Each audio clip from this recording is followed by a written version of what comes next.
Question number 6 part number 3 हमने solve करना है। इसमें हमने फॉर्मूला इस्तेमाल करेंगे क्यूब का। देखें x रेज़ द पावर 6 को हम लिख सकते हैं x स्क्वायर का क्यूब। क्यों बोला? 2 को 3 से मल्टीप्लाई करें, पावर से मल्टीप्लाई होगी, 2 3 x की पावर 6 बन जाएगा। The same way y raise the power 6 को लिखेंगे y स्क्वायर का cube divided by x square minus y square और डिवाइडेड बाय ये क्या लिखा हुआ जी, x वैसे का वैसे लिखे अभी फिलहाल। ठीक हो गया जी। नेक्स्ट स्टेप पे क्या करेंगे जी, दो क्यूब्स के दरमियान माइनस।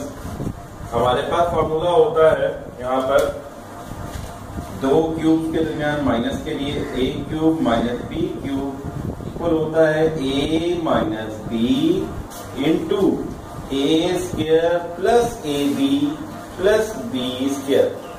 ठीक हो गया। यहां पर इस सवाल के अंदर ए के बदले लिखा हुआ है एक्स स्क्वायर और बी के बदले लिखा हुआ है वाई स्क्वायर। तो हम क्या करेंगे, फार्मूला हमें कहता है जब ये दो क्यूब्स के दरमियान माइनस हो तो हम इक्वल करते हैं कि क्यूब्स को गायब करते हैं, सब्ट्रैक्ट करेंगे।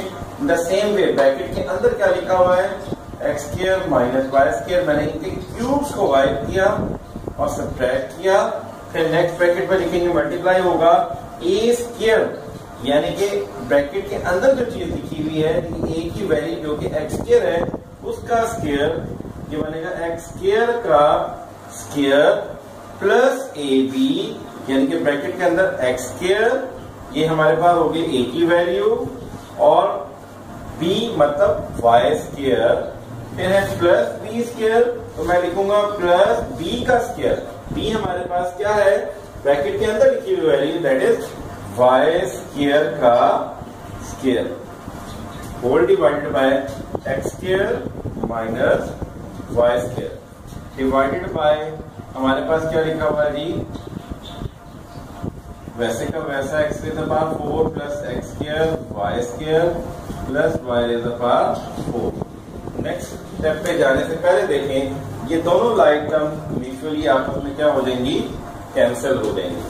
ऊपर क्या रह जाता है हमारे पास, एक्स स्क्वायर का स्क्वायर एक्स की power 4 plus X square Y square 2 to the Y raise the power 4 divided by X raise the power 4 plus X square Y square plus Y raise the power 4। दोनों ही like terms हैं, चाहे तो आप इसको fraction की form में लिख दें, X square Y square plus Y raise the power 4 divided by X raise the power 4 plus X square Y square plus Y raise the power 4। Same term numerator denominator दोनों ही एक दूसरे को cancel करके answer हमारे पास आ जाता है 1। इस सवाल में आपने फार्मूला भी साथ ही मेंशन लाजमी किया।